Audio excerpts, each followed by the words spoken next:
Hey everybody, my name is Benjamin Davis, but I go by my middle name Jacob. This is my What Would You Do presentation for CSC350, and stay tuned. What Would You Do by Benjamin Jacob Davis for CSC350 Computer Ethics at National University. So for my table of contents, I'm going to start out with my scenario and move on with my problem statement.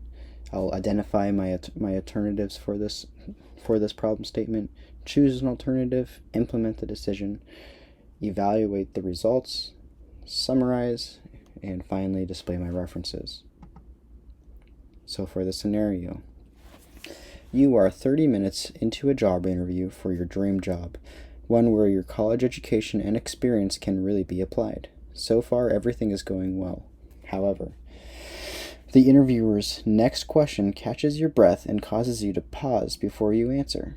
If I were to examine your social media postings, would I find anything that is embarrassing about you, or that might indicate that you engaged in any illegal activities?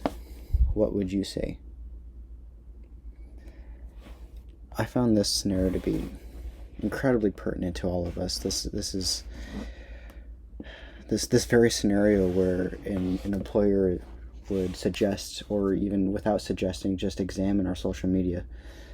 Studies have found that 70% of managers view applicant social media platforms for screening purposes. That tells me that more than likely everybody in this class at some point will have our social media screened for this very reason, for embarrassing or evidence of illegal activities.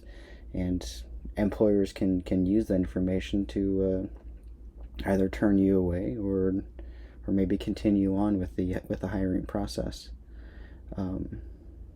Two researchers, Kwok and Muniz, collected data through interviews and found that 45% of employers used LinkedIn to screen and verify resume contents.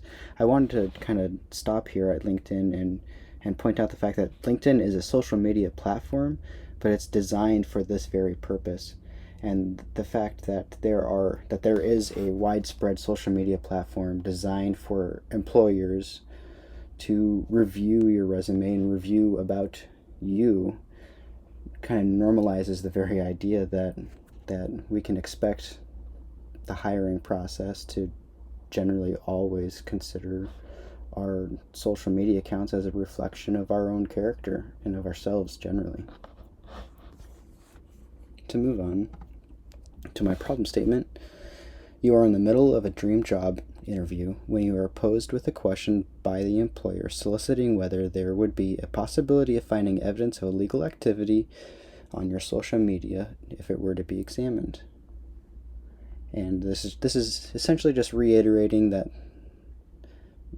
this employer is asking you if they would find any embarrassing or evidence of illegal activity on our social media platforms, and that is the problem that we're facing. Is it right of the employer to be asking that?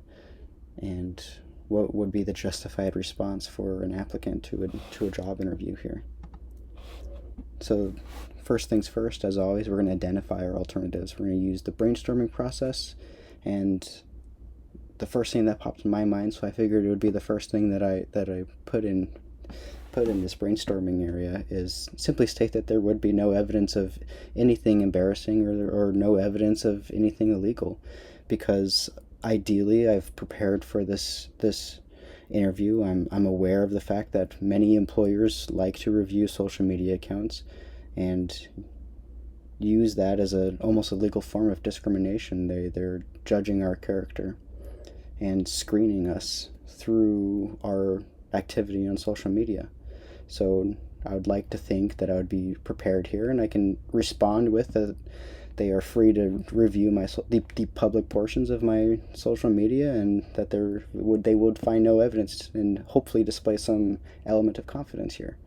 If such evidence does exist, which I think is a possibility today, then another course of action would be to just be honest with the employer and explain the content.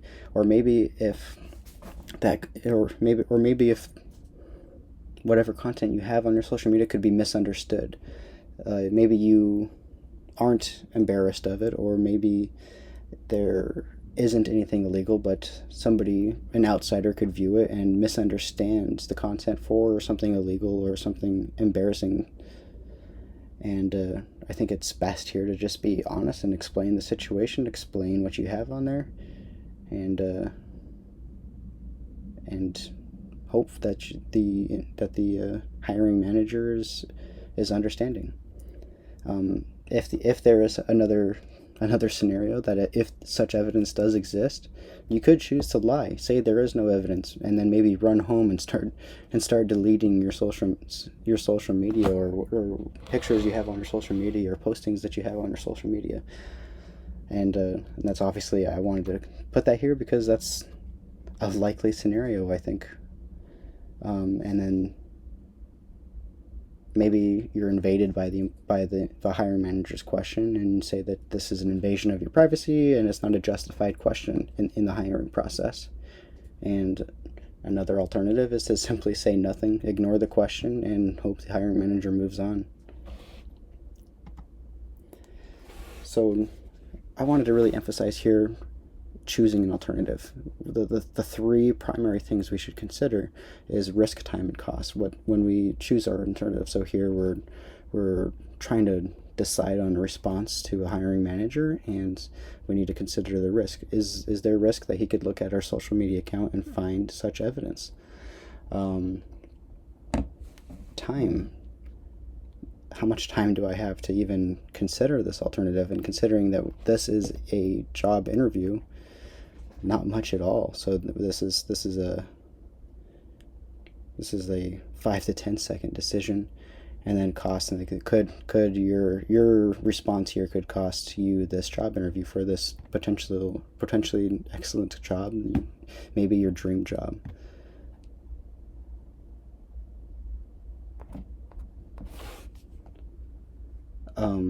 And again, I just want to reiterate that ideally in this scenario that you're already informed. You're an experienced job candidate, and the first thing you did before you started shopping for jobs is you screened your own social media in preparation for your future interviews.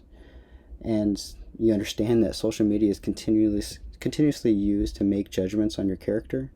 All content on your social media is a reflection of your character, and you need to view that and see that and understand that the content on your social media is how you will be perceived, especially from an outsider who doesn't know you personally, or they only know you from this little bit of interaction they've had with you during this job interview.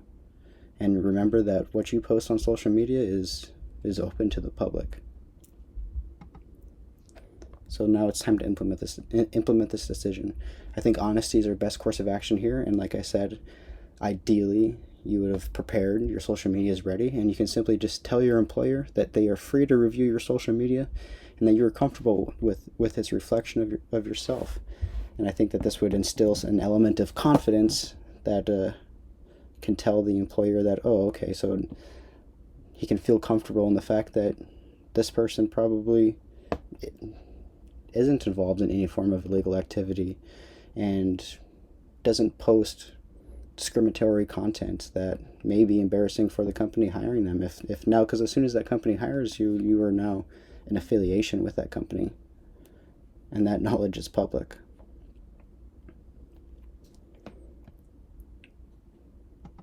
And then to finally evaluate our results.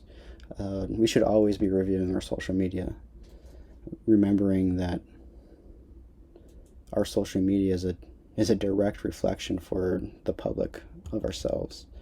And obviously the next step here is you can use some element of intuition to read the hiring manager and see if he was receptive to your response. And then the next course of action is just to simply wait and then always reevaluate. Constantly review your social media, constantly police yourself, constantly remind yourself that